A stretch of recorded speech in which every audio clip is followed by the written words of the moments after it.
নমস্কার, কেমন আছো সবাই? আশা করছি সকলে খুব ভালো আছো, সুস্থ আছো আর সাবধানে আছো। তোমাদের আশীর্বাদ ভালোবাসাতে আমিও বেশ ভালো আছি। অঙ্কিতাস ব্লগের আরও একটি নতুন ব্লগে তোমাদের সকলকে জানাই অনেক অনেক স্বাগত। আজ যে ভিডিওটি তোমাদের সাথে শেয়ার করছি সেটি হলো 1 জানুয়ারি 2025-এর। দিনটিতে বড্ড মন খারাপ ছিল, কোনো প্ল্যানিং ছিল না কোথাও যাওয়ার। সেই জন্য সারাদিন নর্মাল একটা দিনের মতোই কাটিয়েছি।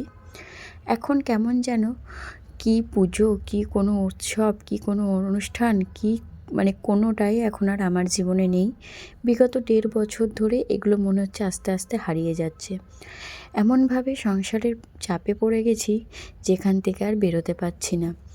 তো সেই হিসাব করে আজকেও আমার কোথাও যাওয়ার প্ল্যানিং নেই, যেহেতু ঠাকুমা শাশুড়ি খুব অসুস্থ, তোমরা তো দেখতেই পাচ্ছ। তাকে একা রেখে কোথাও যাওয়া হয় না। তারপরে তোমাদেরকে আগের দিনের ভিডিওতে বললাম আমি ডক্টরের কাছে গিয়েছিলাম, সেখান থেকে এসে দেখে উনি একটু অসুস্থ হয়েছিল। তো সেই কারণে কোনো রকমভাবে রিস্ক পাচ্ছি না তাকে রেখে কোথাও যাওয়ার। সেই কারণে আজ সেরকম প্ল্যানিং নেই। সেই জন্য ভেবেছিলাম সকাল থেকেই ভিডিও করব না, কারণ রোজই তো এই সংসারের কাজের ভিডিও দিই। আজ তো অন্তত একটু অন্যরকম ভিডিও দেওয়া উচিত ছিল আমার, কিন্তু সেটিও আমি করতে পারলাম না, যার জন্য আমি মন থেকে খুবই দুঃখিত তোমাদের কাছে।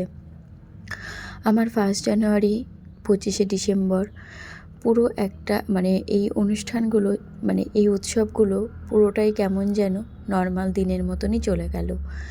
গত বছরও এরকমই গেছে, এবছরও তাই। গত বছর তো ঠাম্মা অসুস্থ ছিল সেজন্য না, গত বছর যেতে পারিনি। গত বছর আমাদের মন মানসিকতা কারোরই ভালো ছিল না। তবে 25শে ডিসেম্বরের দিন একটু বেরিয়েছিলাম, আর 1 জানুয়ারির দিন একটু মনটা খারাপ ছিল, যেই কারণে আমরা আর বেরোইনি। তবে এবছর দেখো কোনো উৎসবই যেন আমার কাছে আর উৎসব মনে হচ্ছে না, সবই যেন নর্মালভাবেই চলে যাচ্ছে। যাই হোক, তবুও পরে ভাবলাম না, চলো যেমনই পারি একটু হলেও তোমাদের সাথে সারাদিনের কাজকর্ম না হয় শেয়ার করি। সেই কারণেই অল্প বিস্তর ভিডিও করে রেখেছিলাম।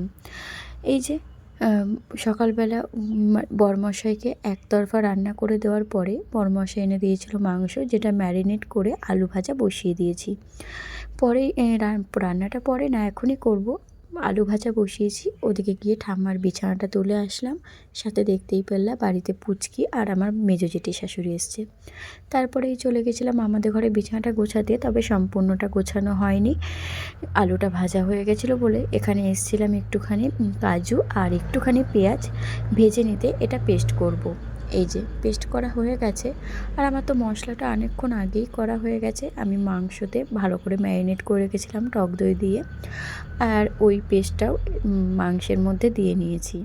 মাংসতে কাঁচা লঙ্কা গোলমরিচের বলে মাংসের কালারটা এমন এসছে, তার মধ্যে টক দই দেওয়া রয়েছে, সেই কারণেই মাংসের কালারটা একটু ফ্যাকাশে ফ্যাকাশে। তারপরে মাংসটা ওখানে কষাতে বসিয়ে চলে এসেছিলাম ঘরের বিছানার বাকি কাজটুকু সম্পূর্ণ করতে। আর আমি কিন্তু তোমাদের সাথে এই কথাগুলো শেয়ার করছি, এই ভিডিওগুলো শেয়ার করছি, তোমাদের যদি ভালো লাগে আমার ভিডিওগুলো তাহলে আমাকে একটু পাশে থেকো, ছোটো বোন হিসাব করে একটু পাশে থাকার চেষ্টা করো। কি করব বলো, সারা দিনের কাজকর্মের শেষে তোমাদের সাথে না টাইমে ভালো একটা ভিডিও পেশ দিতে পারি, না অন্য রকম কোনো ভিডিও দিতে পারি। আমার জীবনটাও যেমন একঘেয়েমি হয়ে গেছে, তেমন আমার ভিডিওগুলোও একঘেয়েমি হয়ে গেছে তোমাদের কাছে। সে যাই হোক, চলে এসেছিলাম আমাদের ঘরের বিছানাটা গুছিয়ে। প্রায় 9টার উপরেই বেজে গেছে। ঠাম্মার প্রেশারের ওষুধটা দিয়ে দিয়েছি, সাথে দিয়ে দিলাম চোখে 1 ড্রপ, চোখের আই ড্রপটা। তো এখন মাংসটা মোটামুটি ফুটেও গেছে। এখন এসেছিলাম এখান থেকে একটু ধনেপাতা নিতে। এখানে ধনেপাতা লাগানো হয়নি, এটা আমাদের বাড়িতেই। এখানে ওই যে আমাদের বাড়িতে যেহেতু ধনের গোডাউন আছে, ওখান থেকেই টুকটাক পড়ে এখানে বেশ গাছ হয়েছে, তাই ভাবলাম ঘরে যেটা আছে সেটা ঘরেই থাক, আজকে না হয় টাটকা ধনেপাতা দিয়েই মাংসটাতে একটু রান্না করি। সেই কারণেই এখানে এসেছিলাম টাটকা ধনেপাতা তুলতে। তো এখানে দেখতেই পাচ্ছ টাটকা ধনেপাতা দিয়ে মাংস রান্না করলে তো বেশ সুন্দর একটা সেন্ট আসে, সেটা তো তোমরা জানোই। তো সেই কারণেই এখান থেকে বেশ কিছুটা ধনেপাতা তুলে নিলাম, ঘরে রয়েছে সেখান থেকে। যদি নাই দিতে পারি রান্নাতে, এই যে কালারটা কিন্তু মাংসের সুন্দর এসছে। এখন। আর এখানে দিয়ে দিলাম বাড়ির থেকে তুলে আনা কিছুটা ধনেপাতা। তারপরেই রান্না কমপ্লিট। এখানে আমি চলে এসেছিলাম ঘর মুছতে। জানোই তো, রান্না কমপ্লিট হয়ে গেলে রান্নাঘরটা আগে পরিষ্কার করে নিই। এখন ঘর মুছে নিচ্ছি। আর আমাদের বাড়ি একজন এসছে, সেটা হলো আমার বড় পিসি শাশুড়ি। চলো ঘরটা মুছে নিই, তারপরে তোমাদেরকে দেখাচ্ছি। বড় পিসি শাশুড়ির বাড়ি আমাদের বাড়ির থেকে খুব বেশি দূরে না, তবে আজ এসছিল ওই যে বললাম গতকালের ভিডিওতে ঠাম্মা অসুস্থ হয়েছিল, সেই কারণে ঠাম্মাকে একটু দেখতে এসছে। আর চলো তাড়াতাড়ি করে ঝটপট করে ঘরটা মুছে নিই। আর তোমাদের কিন্তু আগেই বলে দিয়েছি, আজ আমার কিন্তু কোথাও যাওয়ার প্ল্যানিং নেই। ঠাম্মাকে এই অবস্থায় রেখে কোথাও যাওয়াটা আমার পক্ষে সম্ভব না। সেই কারণে আজকেও কিন্তু তোমাদের ওই সারাদিনের কাজকর্মই দেখতে হবে আমার ভিডিওতে। তো চলো, ঘর মোছা হয়ে গেছে। আর ওই যে মা মেয়ে দুজন মিলে গল্প করছে। বড় পিসিমণি এসছে, বড় পিসিমণির জন্য এখানে চা করেছিলাম। তো চলো, বড় পিসিমণিকে তো চা দিয়েই দিয়েছি, আর এই চাটা আমার জন্য। আমি যেহেতু চা পাগল মানুষ, তাই বাড়িতে যতবার চা করি ততবার নিজের জন্য 1 কাপ করে নিই। চা খেয়ে বাসন মেজে চলে গেছিলাম একটু রিয়াতে বাড়ি। একটুখানি মাথায় টক দই দিয়েছি। যেহেতু দিনটি ছিল বুধবার, তো আমি ঠিক করেই রেখেছি প্রত্যেক বুধবার করে মাথায় একটু টক দই আর একটা করে ডিম দেওয়ার চেষ্টা করব। তো সেই হিসাব করে আজকেও গেছিলাম। টক দইটা বড়মশাই বেশি করে এনেছিল, আমি একটুখানি মাংসে দিয়েছি আর একটু মাথায় দিয়েছি। টক দইটা দিয়েই চলে এসেছিলাম বাড়িতে। এসেই আগে বসে পড়েছি জামা কাপড় কাচতে। টক দইটা দিয়ে এসে কাচাকুচিটা করছি, তার কারণ হলো কিছুটা সময় তাহলে ওটা মাথায় থাকবে আর চুলটা শুকিয়েও যাবে, তারপরে আমি মাথাটা ঘষে নেব। এই কারণে আর জামা কাপড়টা কাচিনি, আগে টক দইটা দিয়ে নিয়েছি। তো চলো ঝটপট করে জামা কাপড়গুলো ধুয়ে নিই। এখন অনেক বেজে গেছে, প্রায় 12:30 পৌনে 1 মতো বাজে। আমি এখনও বাথরুম পরিষ্কার করব আজকে, তারপরে মাথা ঘষা, তারপরে বাকি কাজ।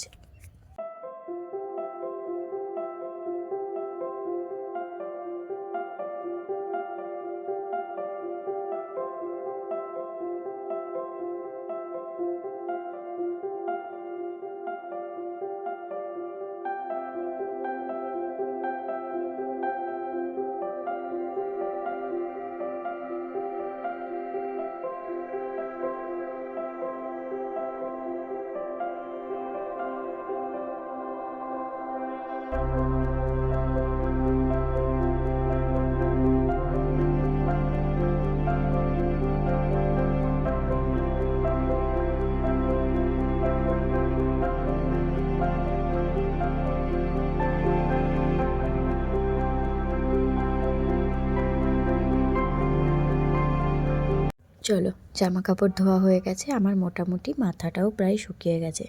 চলো এবার স্নান করে এসে একেবারে তোমাদের সাথে দেখা হবে। টাটা। এই যে স্নান করে চলে এসেছি, এখন যাব পুজো দিতে। দেখতেই পাচ্ছ কপালে সিঁদুর, কপালে একটা সিঁদুরের টিপ, সিঁথিতে সিঁদুর পরে নিয়েছি। আর এখানে চলে এসেছিলাম ভাত বসিয়ে দিয়ে পুজো দিতে।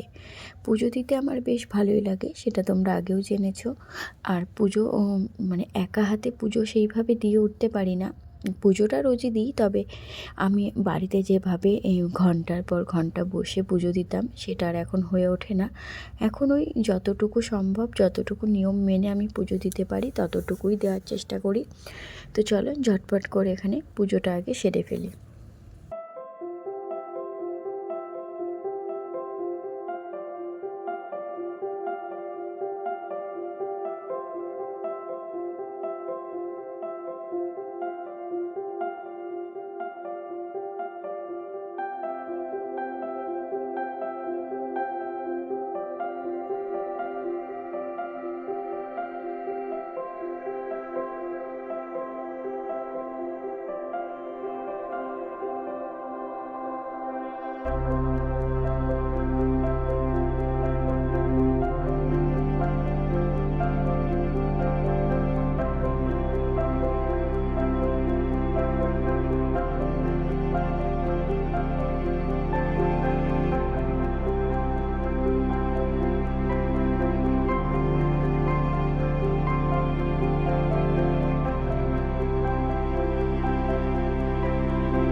পুজো দিয়েই কাকা শ্বশুর আর ঠাম্মা শাশুড়িকে খাইয়ে নিয়েছিলাম। কাকা শ্বশুরকে খেতে দিয়ে দিয়েছিলাম, আর ঠাম্মা শাশুড়িকে খাইয়ে নিয়ে চলে এসেছি।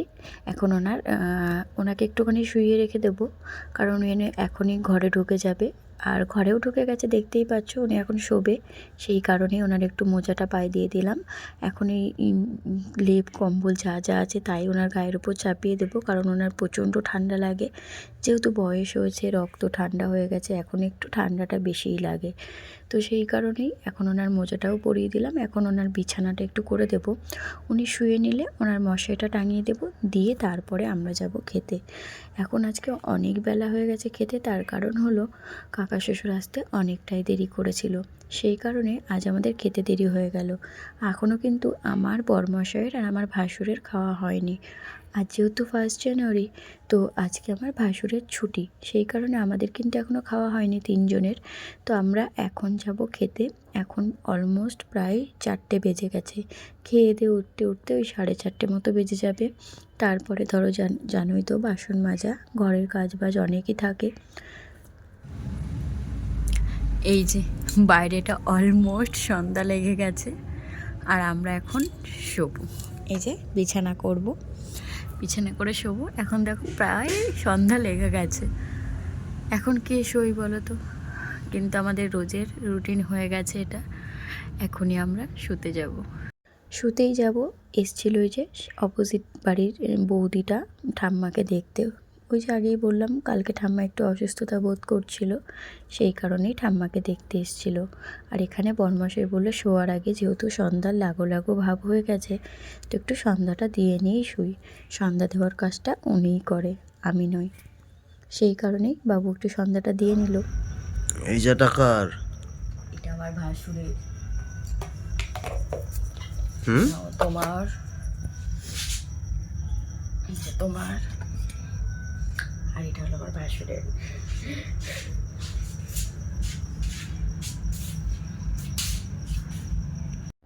চা খেয়ে অনেকক্ষণ ঘরে শুয়েছিলাম।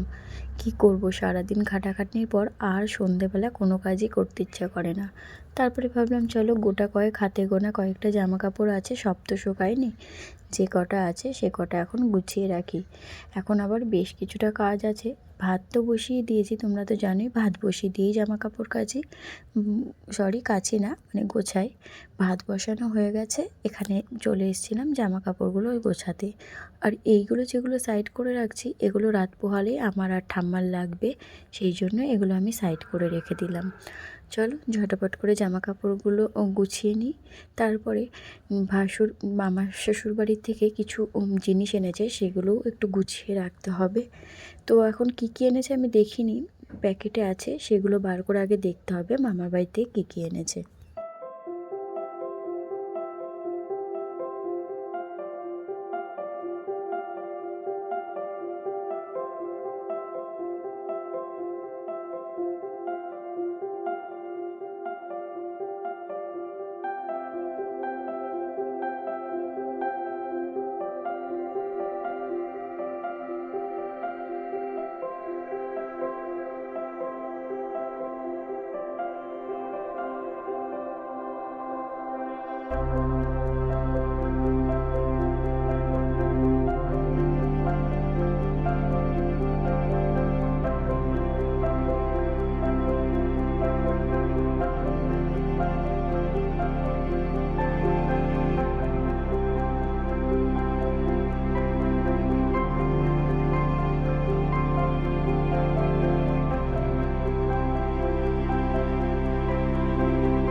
এই যে মামার বাড়ির থেকে কিছুটা আমড়া এখানে আছে। এই আমড়ার মধ্যে যে শাকটা রয়েছে ওটা হলো খেসারির শাক।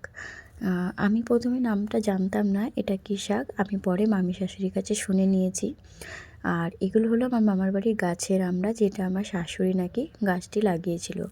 এখানে আছে কিছু কুচো বড়ি আর কিছু বড় বড়ি। তো ওই বড়িটা পেয়ে তো আমি বেশ খুশি। কুচো বড়ি কিন্তু ভাজা গরম ভাতের সাথে খুব ভালো লাগে। আর এখানে আছে কিছুটা বেতের শাক, কিছুটা না অনেকটাই বেতের শাক। তো শাকগুলো এখন বাছবো না, এখন সমস্ত কিছু প্যাকেটটা ভালো করে টাইট করে বেঁধে ফ্রিজে রেখে দেবো। এগুলো 2 দিন পরে করব রান্না। ওগুলো গুছিয়ে রেখেই চলে এসেছিলাম রান্নাঘরে। এখানে দেখো ভাসুর আর কাকা শ্বশুরের খাবার বেড়ে নিয়েছি। আজকে দুপুরে করেছিলাম মাংস, সকালে একটু ডাল আর একটুখানি ফুলকপি আলুর তরকারি করেছিলাম, তো সেটাই ছিল। আর চলো এখন খাওয়া দাওয়াটা আমরা কমপ্লিট করে নিই, তারপরে আবার বাসন মাজা আছে। খাওয়া দাওয়া করে বাসন মেজে নিয়েছি। আজ বড়মশাই গেছে একটু বন্ধুদের সাথে পিকনিকে, সে আর খায়নি। আমরা খেয়ে নিয়েছি, আর আমি এখানে বাসনগুলোও মেজে নিয়েছি। তবে বড়মশাইয়ের আসার সময় হয়ে গেছে, তো আমি কোথাও বেরোতে পারবো না বলে যে তাকে কোথাও বেরোতে দেবো না, এরকম মানসিকতা আমার নেই। আমার সব সময় মানে একটু ফ্রি মাইন্ডে চলতে ভালোবাসে, একটু আনন্দ ফুর্তি করতে ভালোবাসে। সেই কারণেই আমি ওকে বলেছি যাও গিয়ে ঘুরে আসো। কারণ আমি যেতে পারছি না বলে যে তুমি যেতে পারবে না এটা কোনো কথা না, তুমি যাও। অনেক বলার পরে সে গেছে। তো প্রায় চলে আসার সময় হয়ে গেছে, ততক্ষণে ভাবলাম আমি আমার কাজগুলো গুছিয়ে নিই, সে তো আর এসে খাবে না। তো কাল সকালবেলা একটুখানি মুসুর ডালের বড়া করব। সেই কারণেই ডালটা রাতেই ভিজিয়ে রাখছি। সকালবেলা ভিজিয়ে তো আর রান্না করার সাথে সাথে বাটা যাবে না, তাই ভিজিয়ে রাখলাম। আর এই যে বড়মশাই পিকনিকে গিয়ে অকাজ করে এসছে। একটা বড় বিপদ থেকে রক্ষা পেলাম, অল্পর জন্য বেঁচে গেছে। এখানে বড়মশাই একটু আঙুলটা কেটে ফেলেছে, তো পিকনিক করতে গিয়ে কী করে কেটেছে জানি না, তাই ভাবলাম যে চলো একটু বোরোলিন লাগিয়ে দিই। তো বোরোলিনটা হালকা উষ্ণ গরম করে নিয়ে এসেছিলাম, তো কাটা জায়গায় দেওয়াতে একটু জ্বালা করছিল ঠিকই, ওই কারণেই বড়মশাই একটুখানি ছটফট করছিল। তো এরকমভাবে সে বাড়ি আসবে ভাবতেও পারিনি।